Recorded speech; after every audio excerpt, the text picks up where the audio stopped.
नमो नमः। हम बात कर रहे हैं कारकों के बारे में। हमने संबंध तक पढ़ाई कर ली थी, जान लिया था कि संबंध कारक किसे कहा जाता है और संबंध कारक का प्रयोग किस प्रकार से किया जाता है। अब हम बात करेंगे अधिकरण कारक के बारे में। सबसे पहले ये जानने का प्रयास करेंगे कि अधिकरण कारक किसे कहा जाता है और किसी भी वाक्य में इसे किस प्रकार से पहचाना जाता है या फिर इसका क्या महत्व रहता है, ये हम जानने का प्रयास करेंगे। सबसे पहले तो इसका एक सामान्य अर्थ यही है कि अधिकरण हमेशा किस चिन्ह का प्रयोग करते हैं, मैं या फिर पर का चिन्ह का ही प्रयोग करते हैं। जैसे अगर हम मान लीजिए हिंदी में बात कर रहे हैं तो किस प्रकार से हम इसका प्रयोग कर सकते हैं। जैसे कि हमने कहा कि छात्र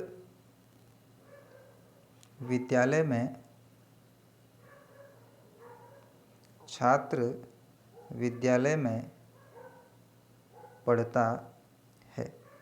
तो हिंदी में तो इसके चिन्ह को पहचानने का तरीका यही है कि मैं या पर का हम प्रयोग करेंगे कि छात्र जो है विद्यालय में पढ़ता है, यानी कि यहाँ पर जो अधिकरण है वो क्या है, विद्यालय है। तो हिंदी में इसका सामान्य अर्थ इस प्रकार से निकलता है और इसके लिए जो विभक्ति है वो कौन सी होती है, सप्तमी होती है। तो ये इसका सामान्य अर्थ है, लेकिन इसको अच्छे प्रकार से समझने के लिए हम क्या करेंगे, आगे बढ़ेंगे। नेक्स्ट स्लाइड में देखेंगे कि इसका विशेष अर्थ क्या है। इसके लिए पहला सूत्र आता है, यानी कि जो इसको डिफाइन करता है। सूत्र कहता है कि आधारो अधिकरणम सप्तमी अधिकरणे च। यहाँ पे वो दो बातें कह रहा है। ये जो चौ है ये एक प्रकार का अव्यय है जिसका मतलब होता है और। जब हम दो अलग अलग बातें कहते हैं तो उसके बीच में क्या आता है, और आता है, एंड आता है, उसे संस्कृत में चौ कहा जाता है। कहता है आधारो अधिकरणम और दूसरा कहा सप्तमी अधिकरणे च। अभी दोनों अलग अलग हैं।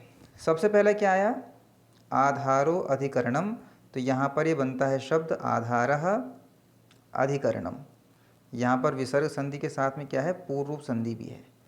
तो कहा उसने कि आधारो अधिकरणम आधारः अधिकरणम, यानी कि अधिकरण किसे कहेंगे, आप अधिकरण किसे कहोगे तो कहता है कि आधार को ही क्या कहा जाता है, अधिकरण कहा जाता है। बेस को क्या कहा जाता है, अधिकरण कहा जाता है। अब ये बेस से क्या मतलब है, बेस से मतलब होता है कि जिस जगह पर क्रिया की जा रही है, जहाँ पर कर्ता कोई भी क्रिया कर रहा है, वही उसका क्या होता है, आधार होता है।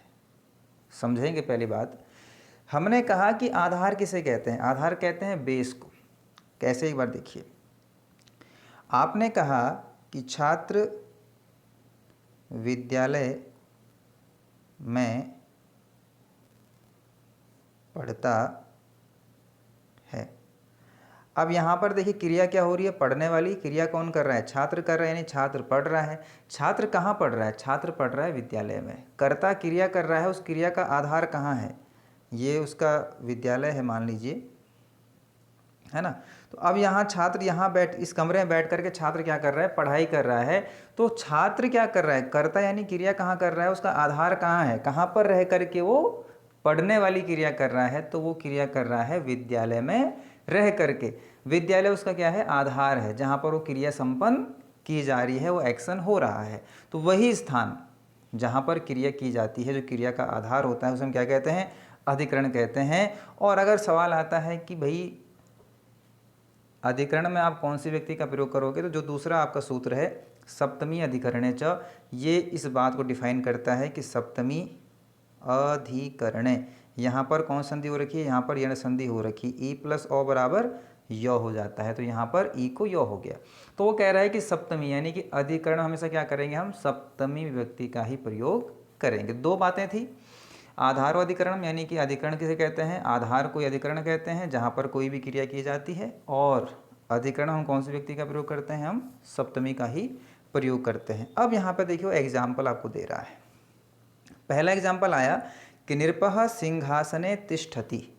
तिष्ठति मतलब होता है बैठना, निरप मतलब होता है राजा, राजा बैठता है। अगर हम सिंपल कहें कि राजा बैठता है, तो यहाँ पर कोई उसका बेस है जहाँ वो बैठ रहा है, कोई आधार है नहीं है। बट हमने कहा कि राजा सिंहासन में बैठता है, तो सिंहासन उसका क्या है, बेस है, यानी जो क्रिया हो रही बैठने वाली, कहाँ पर उसको कहाँ पर किया जा रहा है, सिंहासन में। तो क्या बनेगा, निरपः सिंहासने तिष्ठति। तो यहाँ पे जो सिंहासने लिखा, ये क्या है, आपका अधिकरण है, क्योंकि राजा कहाँ बैठा है, सिंहासन में बैठा हुआ है। अब ये जो सिंहासने लिखा, ये कौन सी व्यक्ति है, ये सप्तमी विभक्ति है। सप्तमी विभक्ति के रूप जैसे राम के क्या बनते हैं, रामे, रामयोः और रामेषु।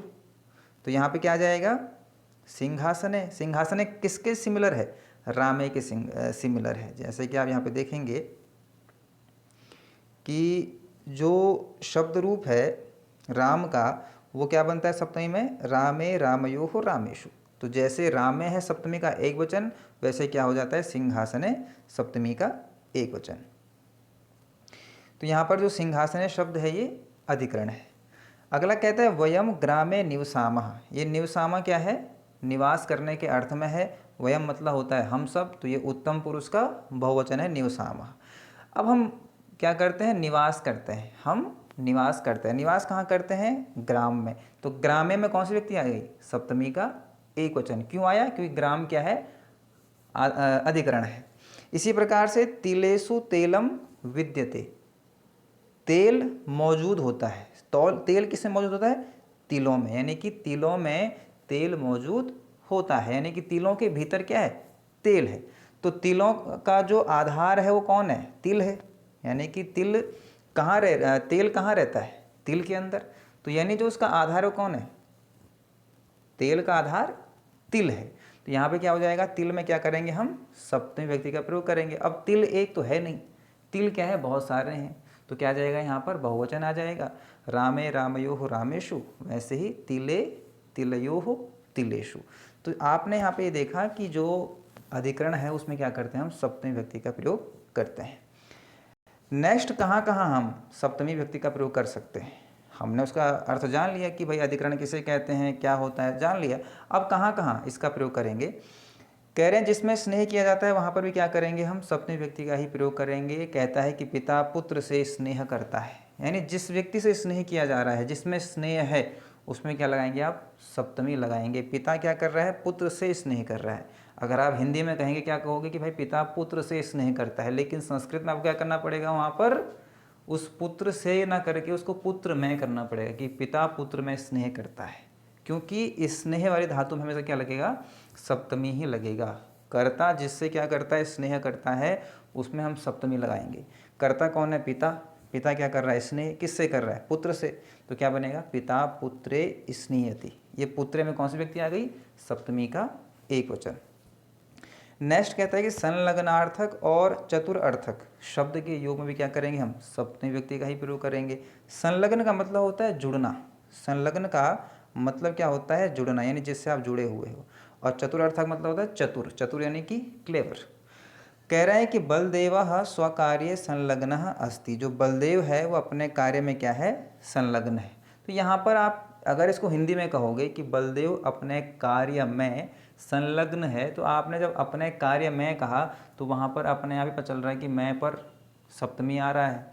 तो आपने क्या करना है, यहाँ पर लगा देना है, स्वकार्य में क्या लगा देना है, सप्तमी लगा देना है। यानी जब जब संलग्न शब्द आएगा और कर्ता जिस कार्य में, जिस चीज़ में संलग्न है, वहाँ पे क्या कर दोगे आप, सप्तमी व्यक्ति का प्रयोग कर लोगे। जैसे हमने कहा कि जो बालक है वो लिखने में क्या है, लेखने में संलग्न है। तो क्या हो जाएगा कि बालकः लेखने संलग्नः अस्ति, है ना। जाने में संलग्न है तो गमने संलग्न अस्ति।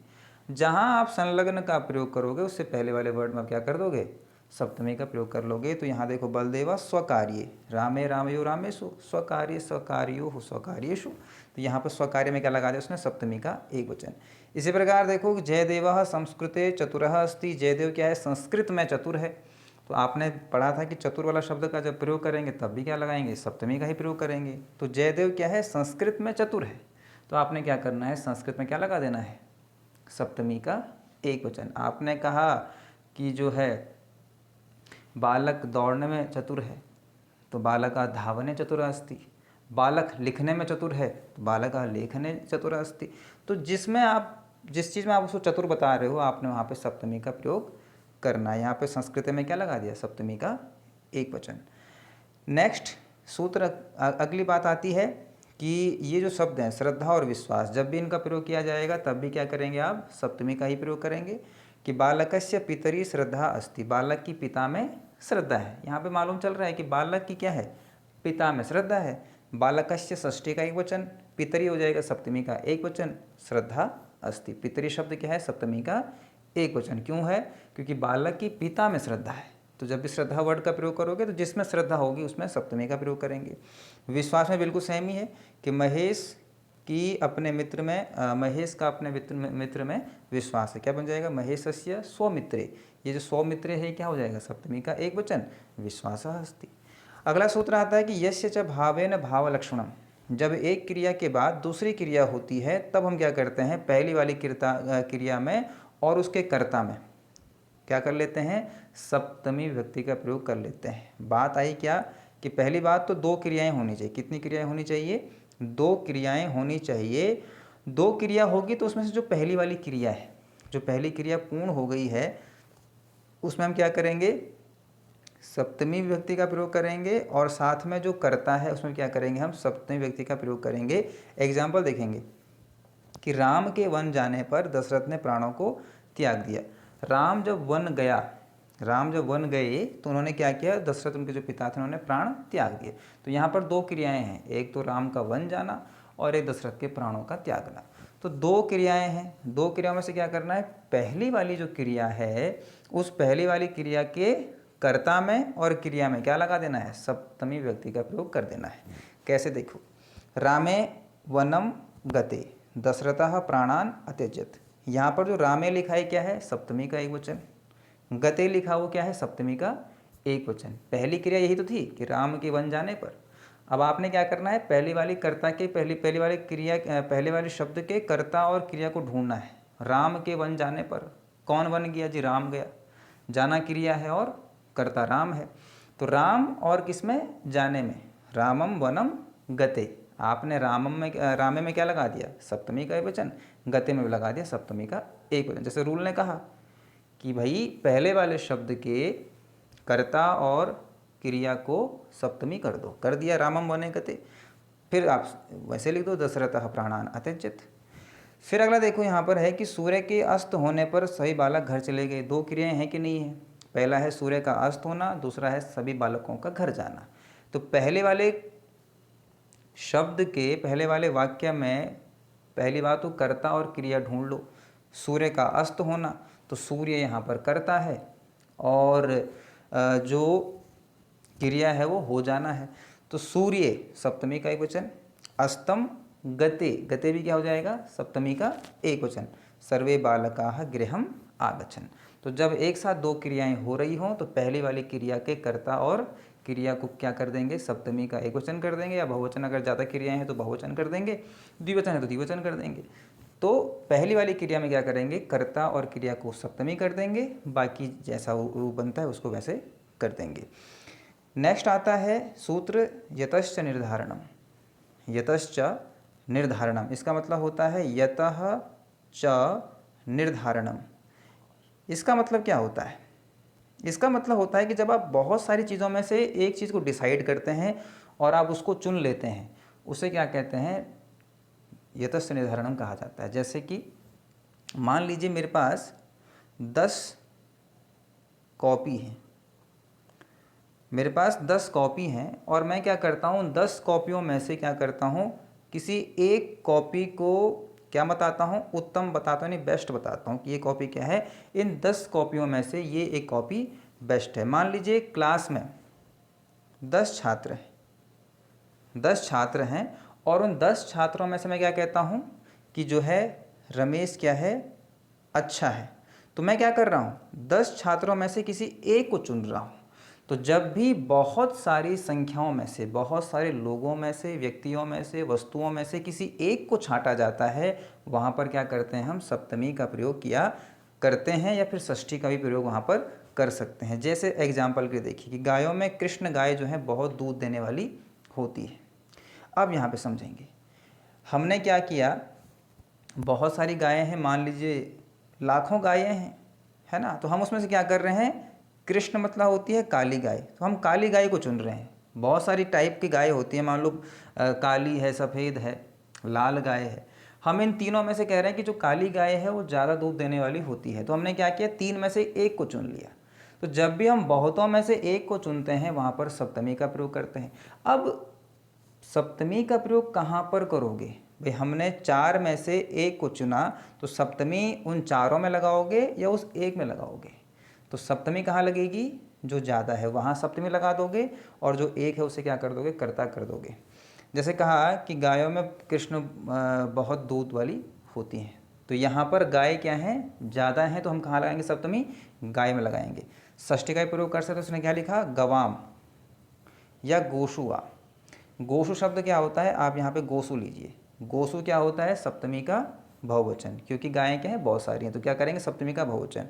गोशु कृष्णा बहुक्षीरा, यानी कि बहुत सारी गायों में जो है कृष्ण गाय बहुत दूध देने वाली होती हैं। ऐसे यहाँ पे देखेंगे छात्रों में रमेश चतुर है, तो क्या हो जाएगा? छात्र ज़्यादा है तो क्या करोगे? उसको छात्रेशु कर दोगे। छात्रा नाम भी कर सकते हो, लेकिन छात्रेशु कर सकते हो। रमेशः पटु, रमेश एक था इसलिए क्या किया? कर्ता का एक वचन रामः, वैसे इसको करे रमेशः, पटु हो जाएगा या चतुरः हो जाएगा। फिर है कि जीवों में मानव लोग श्रेष्ठ हैं, तो जीवेशु, जीवेशु क्या हो गया? सप्तमी का बहुवचन। क्यों हमने जीवेशु में ही सप्तमी लगाई? क्योंकि हम बहुतों में से एक को छांट रहे हैं, हमने बहुत सारे जीवों में से मनुष्य को छांटा है, तो जीवेशु मानवाः श्रेष्ठः। ऐसे ही ऋषियों में वाल्मीकि श्रेष्ठ हैं, तो ऋषि बहुत सारे हुए, लेकिन हम एक को चुन रहे हैं, वाल्मीकि को, तो ऋषिषु सप्तमी का बहुवचन, वाल्मीकि ही कर्ता का एक वचन, श्रेष्ठा इस प्रकार से हो जाएगा। तो जब भी हम बहुतों में से किसी एक को चुनते हैं वहाँ पर सप्तमी का प्रयोग करेंगे। सप्तमी का प्रयोग कहाँ होगा? जहाँ हमने बहुतों में जो छांटा है, यानी बहुतों में सप्तमी लगा दोगे, जो इस एक को चुना है वहाँ पे कर्ता कर दोगे। अगला सूत्र आता है कुशल निपुण प्रवीण पंडितश्च योगे सप्तमी। कुशल शब्द हो गया, निपुण शब्द हो गया, प्रवीण शब्द हो गया और पंडित। इन सभी शब्दों का प्रयोग हम क्या करते हैं? तारीफ के रूप में करते हैं। कुशल मतलब अच्छा होता है, निपुण यानी कि सभी कामों में बहुत तेज है, प्रवीण है, पंडित मतलब ज्ञानी व्यक्ति है। जैसे कहा कि श्री कृष्ण वंशी वादने प्रवीण, श्री कृष्ण क्या है? वंशी वादन में। तो यहाँ पर साफ पता चल रहा है कि आप जब बोलोगे तो वंशी वादन में क्या आ रहा है? अधिकरण में पेपर की व्यक्ति आ रही है, तो आप क्या लगा दोगे? वंशी वादने, सप्तमी का एक वचन। कि मम माता भोजनस्य पाचने कुशला, मेरी जो माता है वो भोजन पाचन यानी कि पकाने में क्या है? कुशल हैं। भीम गदा विद्यायाम निपुणः आसीत, जो भीम है वो गदा विद्यायाम, ये विद्यायाम शब्द क्या है? जैसे रमायाम होता है वैसे ही विद्यायाम होता है, सप्तमी का एक वचन। तो भीमः गदा विद्यायाम निपुणः आसीत, भीम क्या हो गया? कर्ता, गदा विद्यायाम क्या हो जाएगा? सप्तमी का एक वचन अधिकरण हो जाएगा, निपुण आशीत। आप देख पा रहे हो यहाँ पे प्रवीण शब्द आ गया, कुशल आ गया, निपुण आ गया। अंतिम है पंडित, कि राघव संस्कृत व्याकरण पंडितः अस्ति, तो राघव क्या है? संस्कृत व्याकरण में पंडित है, तो यहाँ पे क्या लगा देंगे हम? सप्तमी का एक वचन। तो जब भी हम कुशल, निपुण, प्रवीण और पंडित इन शब्दों की बात करते हैं तब हम क्या करते हैं? सप्तमी का प्रयोग करते हैं। कुशल मतलब होता है जो अच्छा काम करता है, निपुण यानी कि एक्सपर्ट, प्रवीण मतलब ये एक्सपर्ट ही होता है, और पंडित मतलब होता है ज्ञानी। तो इन शब्दों का जब प्रयोग करेंगे तो वहाँ पर भी हम सप्तमी व्यक्ति का ही प्रयोग करेंगे। तो इस वीडियो में हमने जाना कि सप्तमी व्यक्ति का प्रयोग किस प्रकार से किया जाता है, अधिकरण किसे कहा जाता है, और इसको किसी वाक्य में किस प्रकार से पहचाना जाता है, इसका क्या महत्व है।